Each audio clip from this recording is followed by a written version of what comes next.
Ini maaf ibu, dialognya lewat dinding, bukan ketemu muka.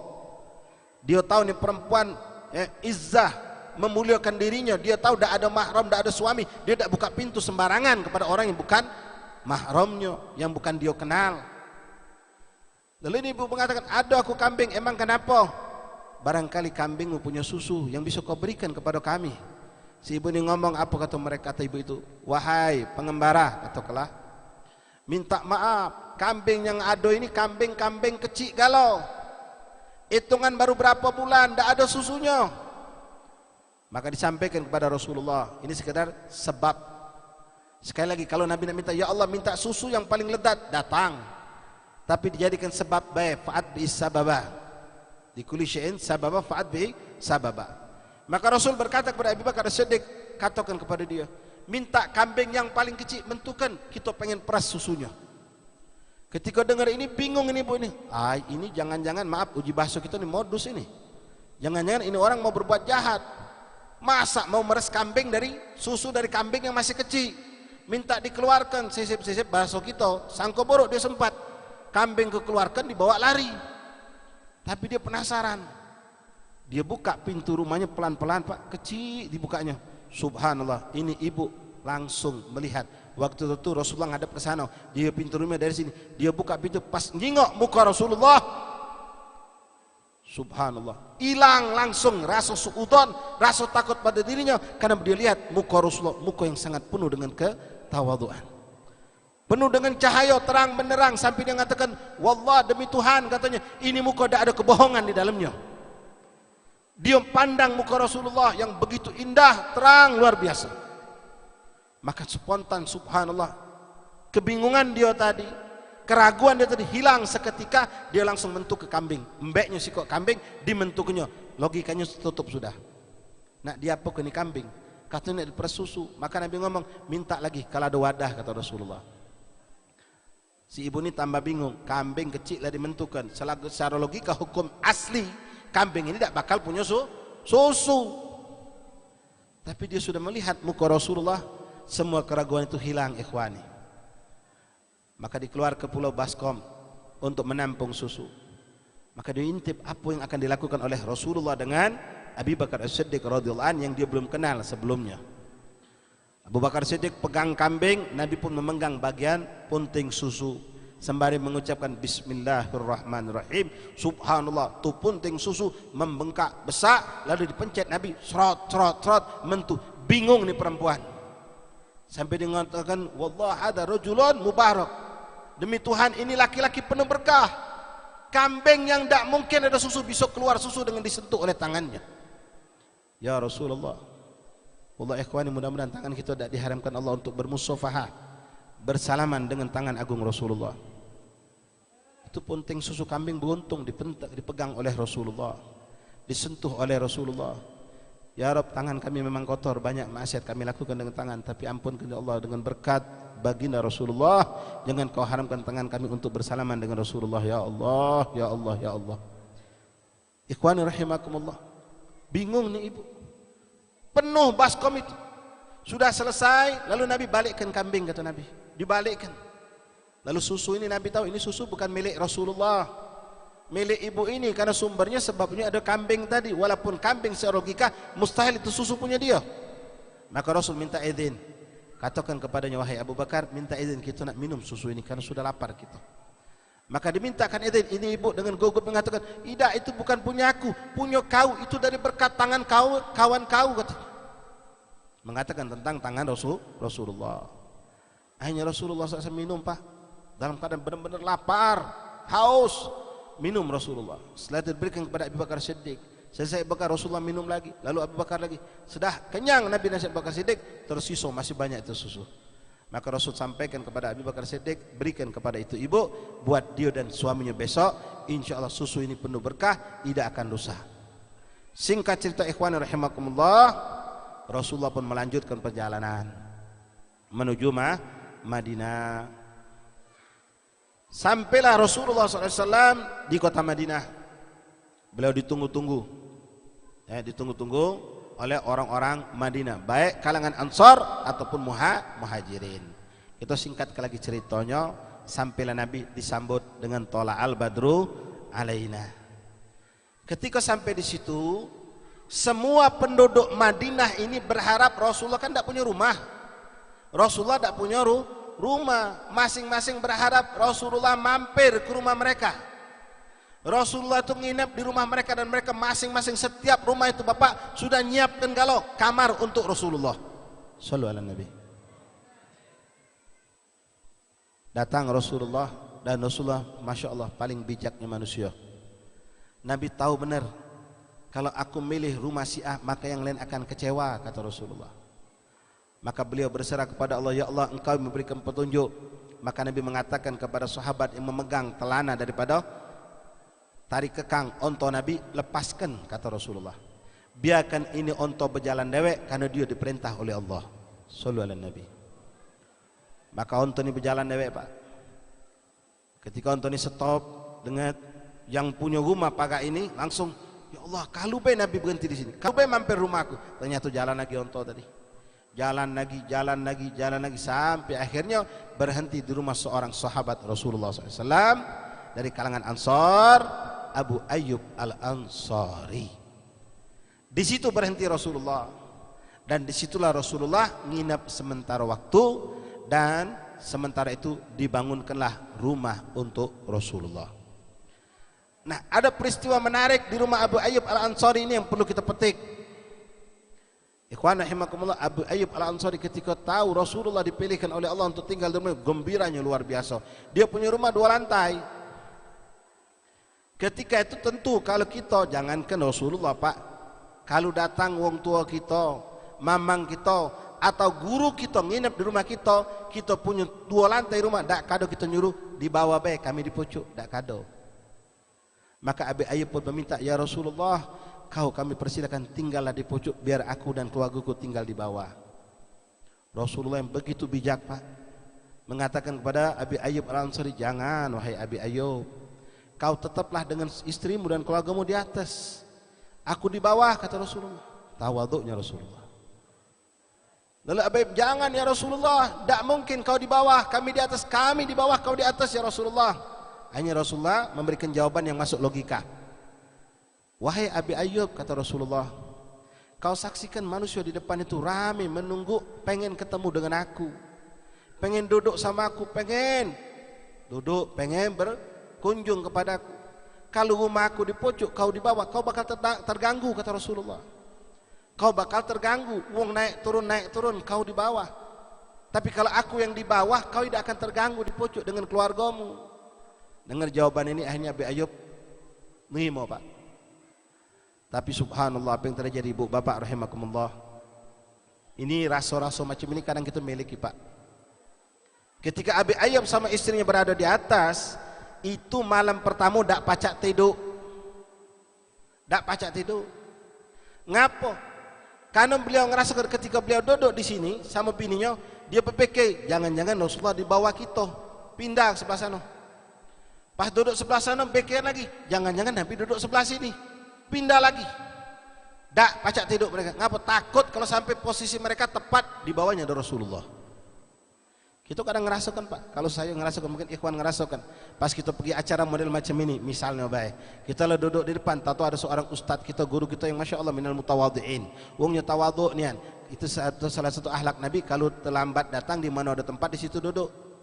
Nah ini subhanallah, ustadz kita ini tiba-tiba datang duduk di belakang kita,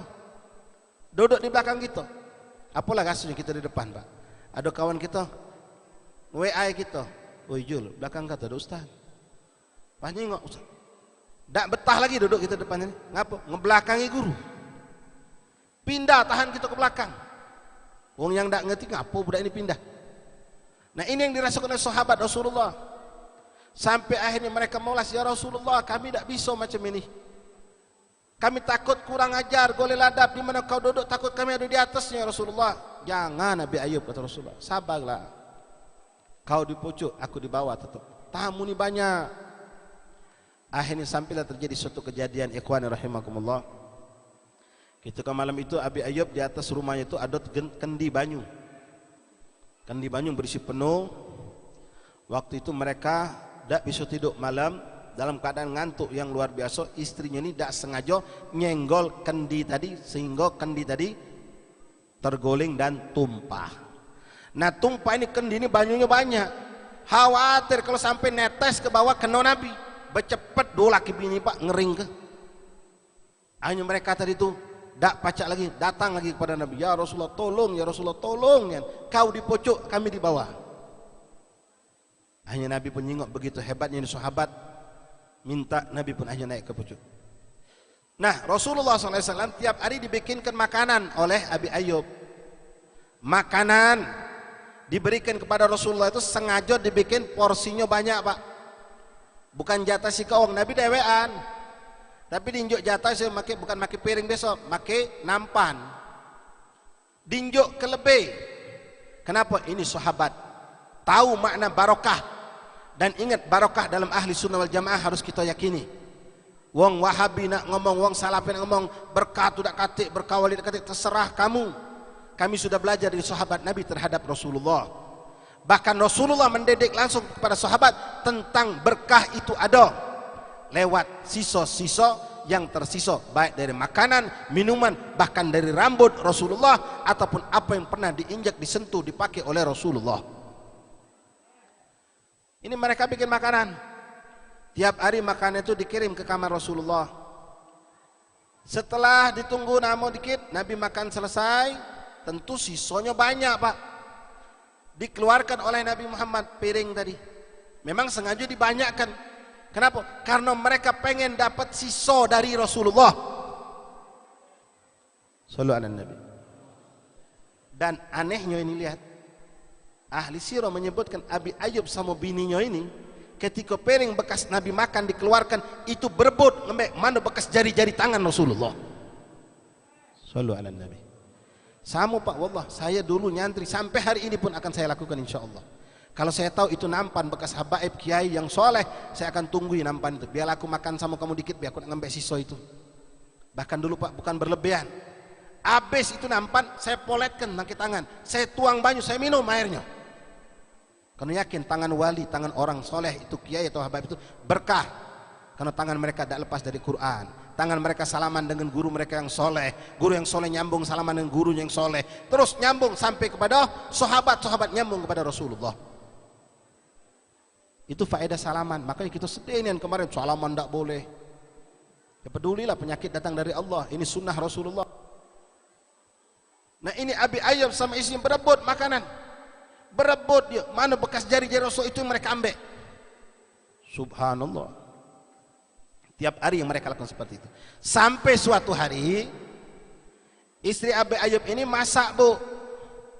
Masakan ini yang diberikan ke Rasulullah ada bawang mentahnya. Bawang itu makruh kalau mentah. Tapi kalau dia sudah matang, itu tidak makruh untuk dimakan. Kenapa? Baunya. Ya, baunya. Kita makan pempek cuko nih dari Palembang nih. Ya, kalau habis menghirup cukup, berdahah baunya. Bau bawang itu. Nah, diberikan dulu tidak tahu nih sahabat. Beliau masak lalu diberikan kepada Rasulullah. Setelah cukup waktu, biasa Nabi mengeluarkan makanan, Nabi mengeluarkan. Tapi kaget Abi Ayyub dengan istrinya. Kenapa? Makanan yang diberikan hari itu tidak disentuh sama Rasulullah, tidak dimakan oleh Nabi. Mereka kaget, ya Rasulullah apa kau puasa? Tidak, kata Nabi. Ngapa kau tidak makan ya Rasulullah? Diam Nabi. Apa kau tidak sudi, tidak doyan Rasul? Tidak, kata Nabi. Bukan aku tidak sudi dengan masakan kamu. Tiap hari ku makan, kata Nabi. Tapi hari ini masakan ini ada campur bawangnya, kata Nabi. Nah bawang itu kalau aku makan, maka mulut aku ini bau. Sedangkan aku ini bercakap-cakap dengan malaikat. Sedangkan aku bercakap-cakap dengan malaikat. Dengar gini pak, dua laki ini nyesel tegak duduk. Tapi ini khususnya mereka ya. Bukan berarti kaget ibu muang bawang balik ke rumah. Dari hari itu semua yang namanya bawang itu dibuangnya, njoknya wong galau-galau. Tak boleh lagi ada bawang masuk ke rumah. Ngapa? Gara-gara ini Nabi tak makan. Sallallahu alaihi Nabi. Ini hebatnya sahabat, dengan apa yang tidak disukai Nabi, mereka buang langsung. Beda maaf dengan saya dan kamu sekalian ikhwani. Tahu ini Nabi tak suka, masih kita gawe ay makruh juga. Itu modal kita. Bebuwe kita ngomong, oi berhentilah ngokok, berhentilah ngokok. Nabi tak demen. makro je kita. Dia tak pikir makro tu tak didemeni Nabi. Kalau sudah Nabi tak demen, tinggalkan. Tapi masih subhanallah. Makro juga Ustaz. Kau tak usah pandang hukumnya. Kau lihat Nabi dia suka pun tak suka. Kalau Nabi tak suka, kenapa masih kau kerjakan? Itu baik. Kalau gara-gara hukum lalu engkau na'udzubillah min dzalik teruskan ini sesuatu yang tidak disukai Nabi, astaghfirullahaladzim. Dan banyak lagi perkara-perkara yang makruh yang masih kita pelokkan hawa nafsu kita kerjakan. Kalau mau contoh nih sahabat Rasulullah, apa yang tidak disukai Nabi mereka tinggalkan langsung. Apa yang Nabi tidak senang mereka tinggalkan langsung. Bahkan pernah terjadi suatu hari Rasulullah SAW melewati satu jalan, yang jalan itu jarang dilewati oleh Rasulullah. Ternyata di jalan itu ada seorang sahabat yang kaya sedang bangun rumah mewah pakai gubah rumahnya. Ketika Nabi lewat, Nabi lihat ini rumah yang berlebihan menurut kacamata Rasulullah. Nabi nyingok, lalu melengos Nabi, rumah siapa itu, kata Nabi. Nunjukkan Nabi tak suka. Disampaikan, ya Rasulullah itu rumah fulan bin fulan. Ngapa rumah macam itu, kata Nabi. Dah jalan Nabi. Sahabat yang tahu Nabi tak demen dengan ini langsung nyari fulan bin fulan, sahabat yang punya rumah tadi. Disampaikan, fulan, tadi kami lewat bersama Rasulullah, lewat depan rumah kau yang sedang kau bangun itu. Nabi demi Allah tak demen nyingok rumah kau. Beliau melengos dan ngomong, ngapa rumah model macam itu. Apa yang digawe oleh sahabat yang punya rumah, Pak? Dihancurkannya hari itu juga. Ngapa? Nabi tak demen. Karena Nabi tak demen. Nah sekarang berapa banyak kita ngawe ke yang haram. Kawinan pakai organ tunggal misal, tahu maksiatnya hebat itu, cuma gara-gara tak lemak sama besan. Wong kampung macam itu galau. Haram jelas gawe ini, kita gawe ke? Berapa banyak dosa yang ada ke itu, Pak? Tapi kita demi ada macam-macam alasan ibu-ibu kita. Oh ya anak kita sikok inilah nganten semua hidup sekali. Macam-macam maksiat kita gawe ke. Berdandan, dak semayang zuhur pengantin. Dandan dari pagi sampai jam 2 lewat asar. Pengantin semua hidup sekali. Oh ini haram gawe ini. Kalau kawin itu akad nikah itu cuma 10 menit selesai. Yang kita gawe ini bukan sunnah Rasul. Duduk di kuade, foto-foto segala macam itu. Sampai ninggal ke sholat dijadikan dalil.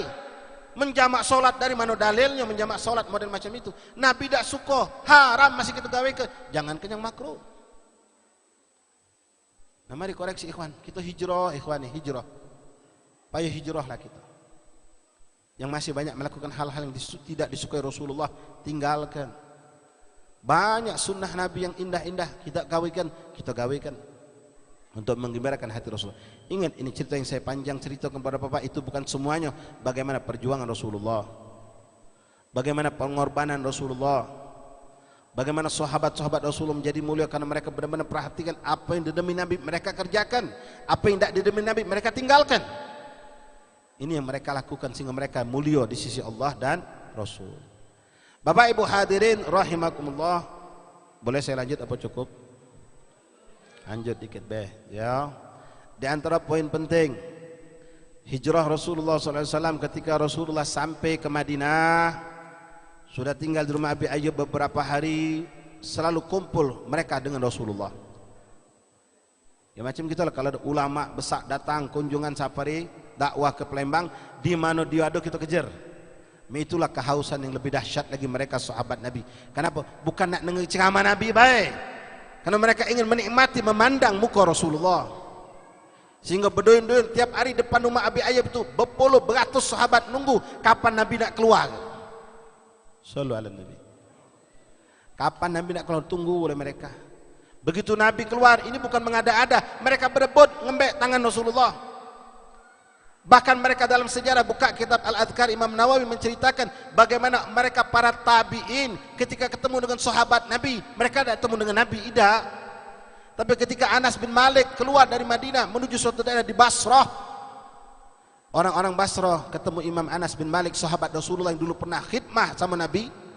Mereka ngomong, wahai Anas, Mano tangan kau yang dulu kau selamatkan dengan Rasulullah, yang dulu engkau membaiat Rasulullah? Maka Anas mengatakan, ini tangan aku. Begebut Pak untuk mencium tangan Anas bin Malik. Dan ini terjadi bukan hanya pada Anas bin Malik, tapi kepada banyak sahabat Nabi, karena mereka tahu ini tangan bersentuhan dengan tangan Rasulullah. Bahkan jangan ke tangan, pandangan mata pun luar biasa. Kenapa sahabat itu mulia? Karena mereka selalu memandang Rasulullah, dan mereka pun lebih hebat lagi dipandang Rasulullah. Apalagi keluarga Nabi yang setiap hari hidup bersama Nabi. Jangankan itu Pak, kita pernah dengar cerita tentang Fudail bin Iyad. Fudail bin Iyad radhiyallahu an, seorang wali Allah saleh. Diceritakan di Irak kejadian terjadi musim panas panceklik yang sangat, sehingga orang sudah kepayahan, kesusahan. Akhirnya mereka memutuskan, besok kita suruh uang kampung ini, negeri kita ini, untuk puasa sesuai syariat. Puasa sunnah 3 hari, hari keempat solat istisqa. Puasa Pak, diumumkan untuk puasa. Puasa galau. Hari keempat kumpul di lapangan yang besar untuk solat istisqa. Ketika mereka sedang kumpul, ulama-ulamanya, wong rakyatnya sambil nunggu yang lain datang, subhanallah, ada seorang laki-laki asing, orang laki-laki asing lewat kebetulan di depan perkumpulan itu. Dijenguk, ngapung kumpul kami nih. Maka dia tanya, ada apa nih kamu kumpul? Oi kami nih, kau ini nggak tahu apa? Kau mana? Aku dari luar katanya. Betulan lewatin, oh pantas kau tidak tahu. Kami nih lagi kumpul nak solat istisqa. Nak minta hujan sama Allah, karena sudah berbulan-bulan tidak turun hujan setetes pun. Ternak banyak yang mati, tumbuhan tidak ada yang tumbuh, bahkan sumber air pun sudah hilang. Oh nak istisqa minta hujan katanya. Iya. Subhanallah, orang soleh ini berkata, mana pemimpin kamu? Orang ini orang asing ngomong, mana pemimpin kamu? Ngapo? Aku nak minta izin dengan bersama dia. Ada yang nak pengen kulakukan. Tunjukkan itu, nah syekh itu duduk depan, itu ketua kami, itu guru kami. Maka datang orang asing ini Pak kepada syekh tadi. Syekh tadi sedang duduk sambil berzikir nunggu umat kumpul. Dia ngomong, Syekh maafkan, aku fulan bin fulan, aku ni wong asing dari luar sana. Aku dengar kamu ni lagi butuh hujan, kamu lagi butuh rahmat Allah, kamu kumpul untuk istisqa. Boleh tak izinkan aku sebelum kamu solat istisqa, aku dulu pengen minta sama Allah. Syekh ini siapa ni wong asing? Ya sudah lajulah, tak nganggu juga. Lajulah katanya. Ini orang langsung Pak ngadep kiblat. Di depan orang banyak itulah dia tegak ngangkat tangan dan mengatakan, Allahumma bihaqqi ma fi ra'si hadza iskilanal amtar rahmatika ya Allah. Ya Allah, dengan berkat apa yang ada di kepala aku, turunkan hujan rahmatmu ya Allah. Dia berdoa dengan keras. Dengar kalau orang termasuk syekh-syekh ini, ketika dia sudah ngomong macam itu, dengan izin Allah awan bergerak, gelap pojok kampung itu, hujan deras. Sallu ala Nabi. Bingung orang. Woi, alangkah hebat manusia ini. Dia cuma dengan berdoa model macam tadi, tawassul. Ini tawassul. Ya Allah, dengan keberkahan apa yang ada di kepala aku, turunkan hujan katanya. Turun hujan. Bingung mereka nih. Doa model apa itu baru, itu aneh doa itu. Ya Allah, dengan keberkahan apa yang ada di kepala aku, turunkanlah hujan. Turun hujan. Hanya mereka tanya, apa yang kau baca tadi? Katanya, seperti yang kamu dengar itulah. Lalu apa yang kau maksudkan dengan apa yang di kepala kau? Apa hafalan Quran 30 juz? Bukan. Apa hadis 1000 sanad hadis dihafal? Bukan. Apa kata dia? Ini mata yang ku katakan apa yang ada di kepala aku tuh, mataku ini nah. Apa? Mataku ini aku pernah mandang muka Fudail bin Iyad, seorang wali soleh. Nah dengan mata yang pernah memandang beliau itulah aku minta hujan kepada Allah dan diturunkan Allah hujan. Sallu ala Nabi. Ini tawasul karena mata memandang orang soleh. Bagaimana sahabat memandang Rasulullah. Nah ikhwan rahimakumullah, Rasulullah SAW ketika beliau hijrah, beberapa hari setelah itu sudah agak rapi keadaan, Nabi selalu mengumpulkan sambil akhirnya dibangunlah masjid Rasulullah. Nah Nabi kumpulkan mereka, Nabi memberikan tausiah demi tausiah. Di antara tausiah Rasulullah, Rasul mengatakan kepada mereka yang hadir, Ayuhan nas, wahai umat Islam, kata Nabi, Ibsus salam wa'ad wasilil arham wa'at'imut ta'am wa qum bil-lail nasun niyam udkhulul jannata bisalam. Wahai manusia, kata Rasulullah, sebarkan salam di antara kalian, sebarkan salam, ucapan assalamu alaikum. Wasilil arham, sambung tali silaturahim, jangan sampai renggang apalagi putus. Wa at'imut ta'am, berbagilah makanan kamu kepada sesama kamu. Wa qum bil-lail, bangunlah kamu di malam hari saat orang sedang tidur bermunajat kepada Allah, maka dengan 4 perkara ini udkhulul jannata bisalam, kamu masuk surga dengan selamat, kata Rasulullah sallallahu alaihi Nabi. Gampang Pak 4 ini. Yang terakhir juga tidak berat sebetulnya, cuma doang nganggapnya berat. Tahajud tuh macam suatu makmano itu ya, padahal banyak Lembang ini istiqomah Pak. Bahkan saya dapatkan ini bukan cerita berlebihan, kamu hati-hati, Palembang banyak wali mastur. Di seberang Elir sana ada seorang Syarifah. Syarifah ini Habib betina, dipanggil Hubabah. Umurnya sekarang sudah 70 lebih, mendekati 80 lebih mungkin, 80 lewat dikit. Itu kalau subuh bangunnya 2 jam sebelum adzan. Dia tahajud. 2 jam sebelum adzan dia sudah bangun. Ibadah, sholat, wirid, ngaji. Pernah suatu hari, ikhwani rahimahullah, ini orang masih hidup.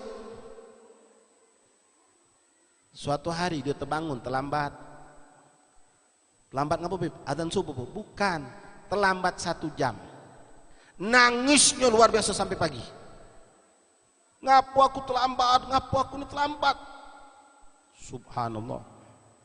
Dia biasa 2 jam, terlambat 1 jam. Nangisnya luar biasa. Lah kita ini tidak pernah ngecip tahajud. La ilaha illallah.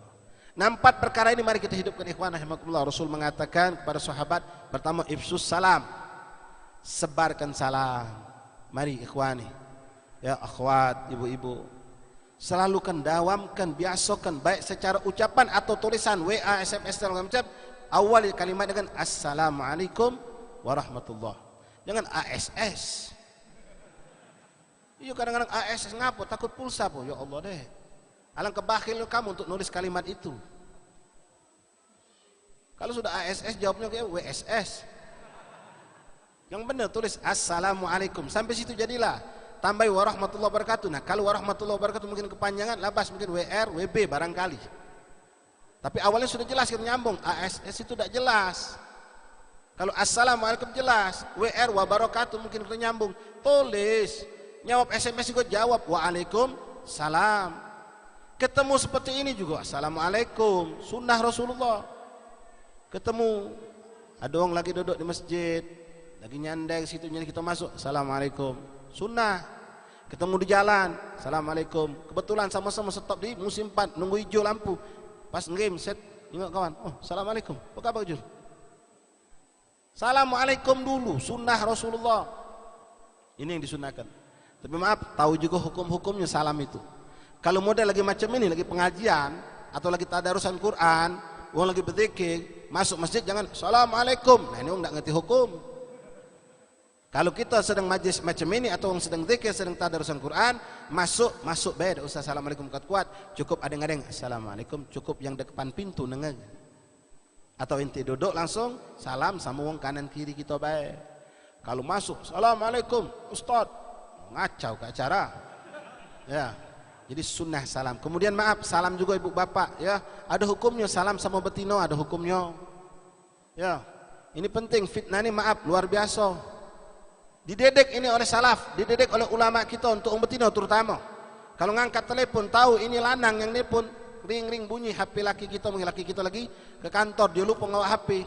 Kita angkat takut penting barangkali. Assalamualaikum. Jangan ibu jawab waalaikumsalam. Ini iblis langsung masuk. Kasar ke enggak apa-apa. Tahu nih seorang lanang, assalamualaikum, waalaikumsalam. Enggak apa-apa, ngapa? Biar dia udah panjang lidah kaget. Kalau sudah dengar suara ibu lembut macam itu, jojo baik ini iblis.